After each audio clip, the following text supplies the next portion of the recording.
आज आम पढ़ा +3 4th semester Odia honours course paper 10 unit 2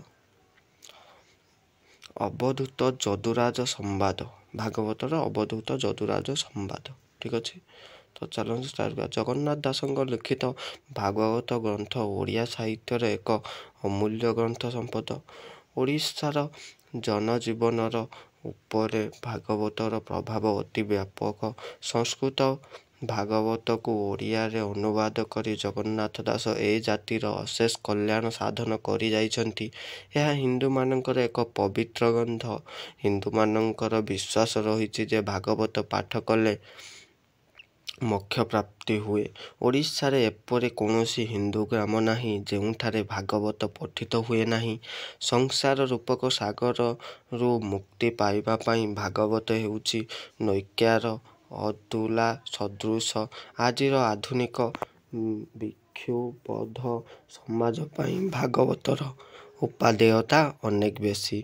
Odia जातिर घोर दुर्दिन रे जेतेबेले ए जाति शोषित ओ अत्याचारित हुए चली थाए सेतेबेले एकमात्र भागवत ग्रंथ ही ओडिया जातीयतार स्फुलिंग को बंचाई रखिबा सहित परवर्ती समय रे ए जाति को एकता सूत्र बांधी रखी पारिथिला। द्वादश स्कंद संबलित 328 अध्याय विशिष्ट भागवत प्रत्येक पद अत्यंत उपदेय। एकादश स्कंदर अष्टम अध्याय ठारू दशम अध्याय मध्य वर्णित अवधूत जदुराज संवाद प्रसंगटी नीति कथार एक सागर। एही अध्याय रे वर्णित अवधूतंक 24 गुरु ग्रहण प्रसंगटी अत्यंत शिक्षणीय। मूल संस्कृत भागवत रे वर्णित ब्राह्मण प्रसंग कथा कुहा जाइछि। तेणु संस्कृत भागवत रे ब्राह्मण भवाच नाम प्रसंग रही किंतु ओडिया भागवत रे एही ब्राह्मण हेउची अवधूत। एही अवधूत आउ केही नुहंती निजे मात्र महर्षि। तेणु भागवतर द्वितीय स्कंदरे कुहा जाइछि अत्रिर तप देखी तो से तक्षणे मिली तार पासे बोइले तोते देली बर होइबी तोहर कुमर। तेणु अवधूत निज बर्ता तेणु अवधूत निजे बर्ताद्रेय भगवान जदुराजंक क्षहामर्षिक नहुष पुत्र जजादि से हेउचंती मथुरा अधिपति। भागवत रे वर्णित अवधूतंक संबंधरे आलोचना कला बेले देखा जाए जे भागवतीय साहित्य रे अवधूत शब्द विभिन्न प्रसंदाय पाई प्रयोज्य। तन्म ग्रंथरे 4 प्रकार अवधूत मानंकु देखिबाकु मिले। सेमाने हेले ब्रह्मावधित शैवावधित भक्रावधित ओ हंसावधित। रुद्र सुधानिधि रे मध्य एही अवधूतंकर वर्णना रही। एही अवधूत मानक निकटरे सुख ओ दुख सबु समान मने निर्विकार। एमाने अनायासरे निजर आत्मा को जानी पारंती। तेणु एमाने आत्मदर्शी। तेणु भागवत रे कुहा जाइछि आत्मारे करे आत्मज्ञान केवल चित्त अनुमान। आत्मा कुशले सर्वसिद्ध तरई संसार बारिध। अवधूतंक गुरु ग्रहण कथा आसिले मनरे प्रश्न उठे जणे व्यक्ति पुणी एबे गुरु करि पारंती से गुरु माने इत्यादि। वास्तव रे अपूर्व एही अमर संस्कृत भारतीय संस्कृति कहिले आर्य मुनि ऋषि मानकर संस्कृति को बुझाई जाइथाए। भारतीय संस्कृतिर मूल मंत्र वेद। तेणु ए संस्कृत रे गुरु मानकर स्थान बहु ऊर्ध्वरे। तेणु कुहा जाइछि गुरु ब्रह्मा गुरु विष्णु गुरुदेव महेश्वर गुरु साक्षात् परम ब्रह्म तस्मै श्री गुरुवे नमः। ଅଜ୍ଞାନ ରୂପରେ ଅନ୍ଧକାରରୁ କେବଳ ଗୁରୁ ହିଁ ମୁକ୍ତି ପ୍ରଦାନ କରିପାରନ୍ତି। ମାତା ଓ ପିତାଙ୍କ ଠାରୁ ଗୁରୁଙ୍କର ସ୍ଥାନ ଊର୍ଦ୍ଧ୍ୱରେ। ଏ ସମ୍ପର୍କରେ ବ୍ରହ୍ମ ବୈବର୍ତ ପୁରାଣ କହେ, ସବୁଠାରୁ ଶ୍ରେଷ୍ଠ ଗୁରୁ ଅଟେ ମନ୍ତ୍ରଦାତା, ତାହାଠାରୁ 100 ଗୁଣ ଶ୍ରେଷ୍ଠ ହୁଏ ମାତା। ଭାରତୀୟ ସାହିତ୍ୟରେ ଗୁରୁ ପୂଜା ବହୁ ପ୍ରାଚୀନ, ତେଣୁ ଅବଧୂତ ଗୁରୁ ଗ୍ରହଣ କରିବା କିଛି ନୂଆ କଥା ନୁହେଁ। ଅବଧୂତଙ୍କର 24 ଗୁରୁ ସମ୍ପର୍କରେ ନିମ୍ନରେ ବର୍ଣ୍ଣନା କରାଗଲା। ଅବଧୂତଙ୍କ 24 ଗୁରୁଙ୍କ ସମ୍ପର୍କରେ ଆଲୋଚନା। ଅବଧୂତ ତାଙ୍କ ଜୀବନରେ ଯେଉଁ 24 ଜଣ ଗୁରୁଙ୍କ ଠାରୁ ଦୀକ୍ଷା ଗ୍ରହଣ କରି ସଂସାରରେ ସ୍ୱାଧୀନ ଭାବରେ ଓ ମହାସୁଖରେ ଭ୍ରମଣ କରୁଛନ୍ତି, ସେହି ବିଷୟରେ ଯଦୁରାଜଙ୍କୁ କହିଛନ୍ତି। ସେହି ଗୁରୁମାନେ ହେଲେ ପୃଥିବୀ, ପବନ, ଆକାଶ, ଜଳ, ଅଗ୍ନି, ଚନ୍ଦ୍ର, ସୂର୍ଯ୍ୟ, କପୋତ ପକ୍ଷୀ, ଅଜଗର, ସମୁଦ୍ର, ପତଙ୍ଗ, କୁଞ୍ଜର ବା ହସ୍ତୀ, ମଧୁମକ୍ଷିକା, ମଧୁହାରୀ, ମୃଗ, ମୀନ, ପିଙ୍ଗଳା, ବେଶ୍ୟା, କୁରର ପକ୍ଷୀ, ବାଳକ, ବ୍ରାହ୍ମଣ, କୁମାରୀ, ଶର ସନ୍ଧାନକାରୀ, ସର୍ପ, ଊର୍ଦ୍ଧ୍ୱନାଭ ଏବଂ କୀଟ ପେଶକାରୀ। ଅବଧୂତ ଦତ୍ତାତ୍ରେୟ ଯାହାଙ୍କଠାରୁ ଯେଉଁ ସବୁ ଶିକ୍ଷା ପାଇଥିଲେ, ନିମ୍ନରେ ସେମାନଙ୍କ ସମ୍ପର୍କରେ ଆଲୋଚନା କରାଗଲା। 24 ଜଣ ଗୁରୁଙ୍କ ସମ୍ପର୍କରେ ଏକ ସ୍ଥୂଳ ପରିଚୟ। ପୃଥିବୀ ଗୁରୁ।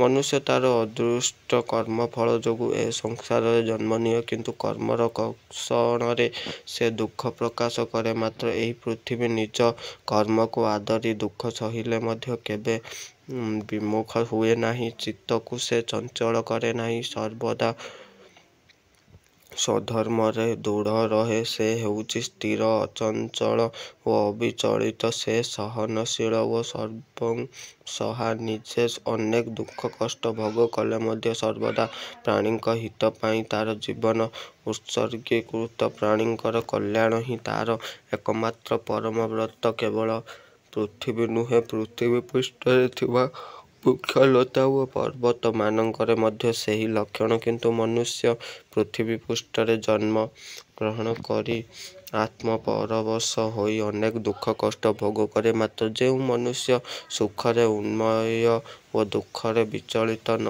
ହୋଇ ନିଜ କର୍ମରେ ନିଯୁକ୍ତ ଥାଏ, ସେହି ମଣିଷ ହିଁ ସଂସାରରେ ଧନ୍ୟ ହୋଇଥାଏ। ତେଣୁ ଅବଧୂତ ପୃଥିବୀଠାରୁ ସହନ କରିବା ଓ ବୃକ୍ଷଲତା ପର୍ବତଠାରୁ ପରୋପକାର ପାଇଁ ଜୀବନ ଧାରଣ କରିବା ଶିକ୍ଷା ଲାଭ କରି ତାକୁ ଗୁରୁ ଭାବରେ ଗ୍ରହଣ କରିଛନ୍ତି।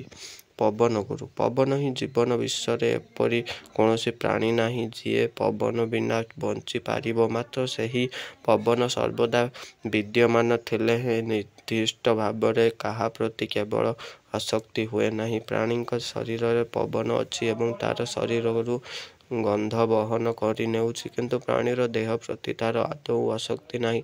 ତେଣୁ ସମଭାବ ଓ ନିର୍ଲିପ୍ତତା ହେଉଛି ପବନର ଦୀକ୍ଷା। ପବନ ଯେପରି ସମସ୍ତଙ୍କ ପାଖରେ ବିଦ୍ୟମାନ ଥାଇ କାହା ସହିତ ଭାବ ରଖେ ନାହିଁ, ଅବଧୂତ ମଧ୍ୟ ପବନଠାରୁ ତାହା ଶିକ୍ଷା କରି ପବନକୁ ଗୁରୁ ଭାବରେ ଗ୍ରହଣ କରିଛନ୍ତି। ତାପରେ ଆସିଲା ଆକାଶ ଗୁରୁ।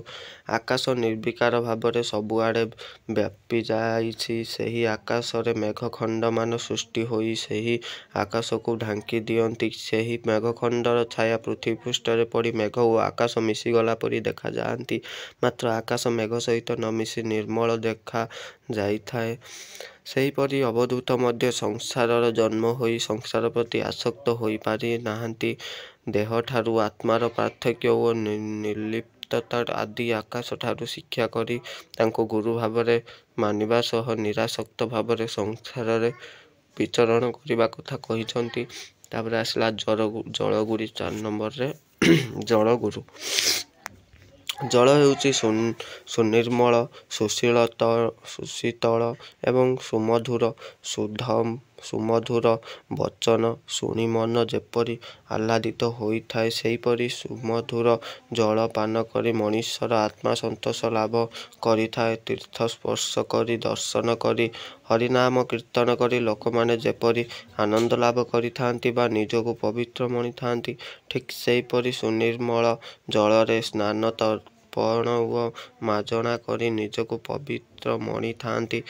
ତୀର୍ଥ ପରି ଜଳରେ ମଧ୍ୟ ପବିତ୍ରତା ଅଛି। ଏଣୁ ଜଳଠାରୁ ଅବଧୂତ ସ୍ନିଗ୍ଧ ଓ ମଧୁର ବ୍ୟବହାର ତଥା ସମସ୍ତଙ୍କୁ ପବିତ୍ର କରିବାର ଭାବ ଶିକ୍ଷା କରି ଜଳକୁ ଗୁରୁ ଭାବରେ ଗ୍ରହଣ କରିଛନ୍ତି। ଅଗ୍ନିଗୁରୁ 5 ନମ୍ବରରେ।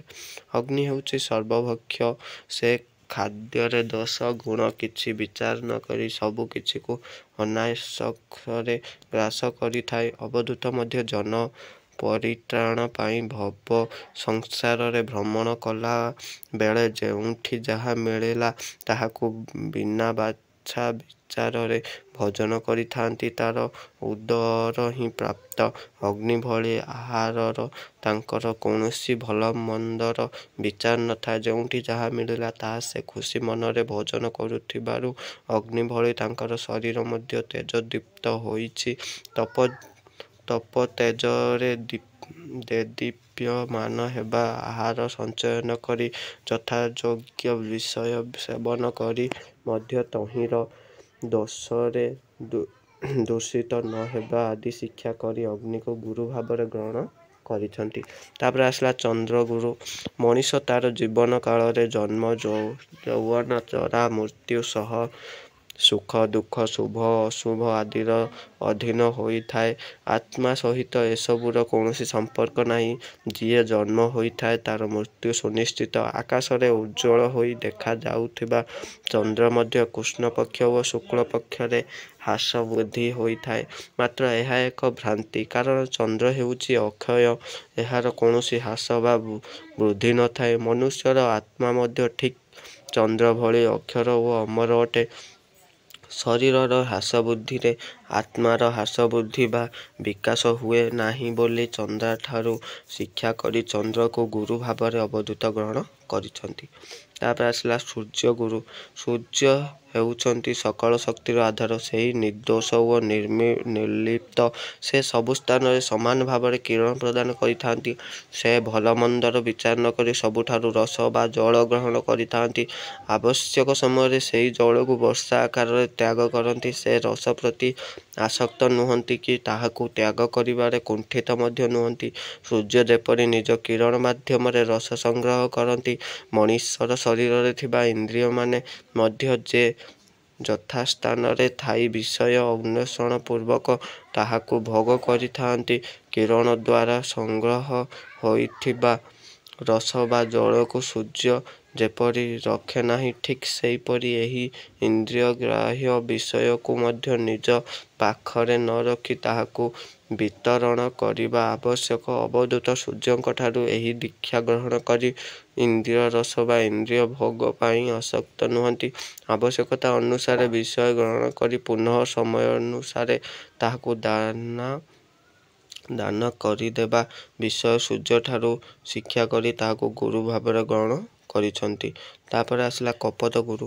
କଥାରେ ଅଛି, ସଂସାର ଭିତରେ ଘର କରିଥିଲେ ପଥର ପଡ଼ିଲେ ସହି। ମାତ୍ର ବେଳେବେଳେ ସେହି ଦୁଃଖ ବୋଝ ଉପରେ ନଳିତା ବିଡ଼ା ସଦୃଶ ମଧ୍ୟ ହୋଇଥାଏ। ଘର ସଂସାର ପ୍ରତି ଅତ୍ୟଧିକ ପ୍ରୀତି କଲେ ବେଳେବେଳେ ଯେଉଁ କଷ୍ଟ ମିଳିଥାଏ, ତାହା କପଟ ପକ୍ଷୀଠାରୁ ଦେଖି ଜ୍ଞାନ ଲାଭ କରିଥିବାରୁ ଅବଧୂତ କପଟଙ୍କୁ ଗୁରୁ ଜ୍ଞାନ କରିଛନ୍ତି। କୌଣସି ଏକ ଅରଣ୍ୟରେ କପଟୀ ସ୍ନେହ ପାଶରେ ବାନ୍ଧି ହୋଇ ଦୁଇଟି ଶାବକ ସହ ମହାନନ୍ଦରେ ରହୁଥିଲେ। ଏକଦା କପଟୀ ଆହାର ଅନ୍ୱେଷଣରେ ବାହାରକୁ ଯାଇଥିଲା ବେଳେ ଏକ ବ୍ୟାଧ ଆସି ସେମାନେ ରହୁଥିଲେ ବୃକ୍ଷ ମୂଳେ ଜାଲ ବିଛାଇ କିଛି ଖାଦ୍ୟ ପକାଇ ଦେଲେ। ଆହାର ଲୋଭରେ ନିର୍ବୋଧ ଶାବକ ଦୁଇଟି ଆସି ସେହି ଜାଲରେ ପଡ଼ିଗଲେ। କପଟୀ ଫେରି ଆସି ପୁତ୍ରମାନଙ୍କ ଦୁଃଖ ଦେଖି ଅଧୀର ହୋଇ ହୃଦୟରେ ସେହି ଜାଲ ମଧ୍ୟକୁ ଡେଇଁ ପଡ଼ିଲା। କିଛି ସମୟ ପରେ କପଟ ଆସି ପ୍ରାଣପ୍ରିୟା ପତ୍ନୀ ଓ ଶାବକ ପୁତ୍ରମାନଙ୍କର ଦୁଃଖ ଦେଖି ବିଳାସ କରିବାରେ ଲାଗିଲା। ଶେଷରେ ସେମାନଙ୍କ ବିନା ନିଜ ଜୀବନକୁ ନିଷ୍ପ୍ରୟୋଜନ ମନେ କରି ମୋହବଶତଃ ଆସି ସେହି ଜାଲରେ ପଡ଼ିଲା। ଅତଏବ ଦୁର୍ଲଭ ମାନବ ଜନ୍ମ ପାଇ ସଂସାର କୁଟୁମ୍ବ ମୋହରେ ଦାରାସୁତ ପ୍ରତି ଅତ୍ୟଧିକ ସ୍ନେହ ପରବଶ ହୋଇ ଲୋକେ ଦୁଷ୍ଟ କଷ୍ଟ ଭୋଗ କରନ୍ତି ଓ ଶେଷରେ କୁମ୍ଭୀପାକ ନର୍କରେ ପଡ଼ିଛି। କାହାରି ପ୍ରତି ଅତ୍ୟଧିକ ସ୍ନେହ ବା ଆସକ୍ତି ନ କରିବା ବିଷୟ କପଟ ପକ୍ଷୀଠାରୁ ଶିକ୍ଷା ଲାଭ କରି ଅବଧୂତ ଘର ସଂସାର କୁଟୁମ୍ବ କିମ୍ବା ଦାରାସୁତ ଆଦିର ଆକର୍ଷଣରେ ବାନ୍ଧି ନ ହୋଇ ଜଣେ ସ୍ୱାଧୀନ ମଣିଷ ଭାବରେ ଜୀବନ ଯାପନ କରନ୍ତି। ତାପରେ ଅଜଗର ଗୁରୁ। ଅଜଗର ଖାଦ୍ୟ ଅନ୍ୱେଷଣରେ ଏଣେ ତେଣେ ବୁଲୁ ନାହାନ୍ତି। ଯେତେବେଳେ ଯାହା ପାଏ ଭଲ ମନ୍ଦ ବିଚାର ନ କରି ତାହାକୁ ଖାଇ ନିଜର କ୍ଷୁଧା ନିବାରଣ କରେ। କୌଣସି ଦିନ ଖାଦ୍ୟ ନ ମିଳିଲେ ମଧ୍ୟ କୁଣ୍ଠା ପ୍ରକାଶ ନ କରି ଉପବାସରେ ପଡ଼ି ରହେ। ଅବଧୂତ ମଧ୍ୟ ବିଭିନ୍ନ ସ୍ଥାନ ଭ୍ରମଣ କରୁ କରୁ ଅଜଗର ସଦୃଶ ଯେଉଁଠି ଯାହା ମିଳେ ତାହାକୁ ବିନା ବାଛା ବିଚାରରେ ଭୋଜନ କରିଥାନ୍ତି। ଯେଉଁ ଦିନ କିଛି ମିଳେ ନାହିଁ ସେଦିନ ଅଜଗର ପ୍ରାୟ ଉପବାସ ମଧ୍ୟ ରହିଥାନ୍ତା। ସ୍ୱର୍ଗ ନରକ ସୁଖ ଦୁଃଖ ଓ ଭଲମନ୍ଦ ଆଦିକୁ ସେ ସମାନ ଭାବରେ ଗ୍ରହଣ କରିଥାନ୍ତି। ପ୍ରାରବ୍ଧ ଅନୁସାରେ ପ୍ରାପ୍ତ ଆହରଣ ସନ୍ତୁଷ୍ଟ ହେବା ଏବଂ ନ ମିଳିଲେ ମଧ୍ୟ ଆହାର ପାଇଁ ଉଦ୍ୟମ ନ କରିବା ଶିକ୍ଷା ଅଜଗରଠାରୁ ଗ୍ରହଣ କରି ଅବଧୂତ ତାକୁ ଗୁରୁ ଜ୍ଞାନ କରିଛନ୍ତି। ସମୁଦ୍ରଗୁରୁ।